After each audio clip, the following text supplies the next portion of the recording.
There is a question, is the attitude of Islam to history. And in fact, what we find, the basic attitude is that all history is in fact an Islamic history.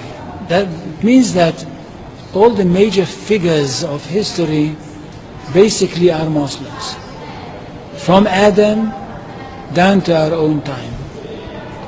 So if the Jews or the Christians are demanding something and basing it on the fact that there was a king called Solomon or a king called David or a prophet called Moses or Jesus, then of course what they are doing, they are saying something which is not true, or in fact they don't know that all these figures were basically Muslim figures.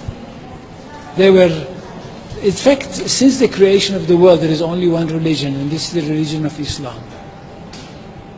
So if anybody says, look, there is a place which is connected with Solomon, and that's the place where the Temple of Solomon stood, a true Muslim would tell you, yes, absolutely right, but don't forget that Solomon was a Muslim. And David was a Muslim, and Abraham was a Muslim, and Isaac was a Muslim, and Jesus was a Muslim. And this is what I mean by the Islamization of history. And you can understand that through Islamization of history, you've got Islamization of geography. Anywhere which was connected with these people, or with these prophets, which were all Muslims, becomes a Muslim territory. And therefore, when Islam was not in that area before Muhammad came to it, but it should have been there. In that area, I mean in the Middle East or other parts outside the Middle East, which are now Muslim parts.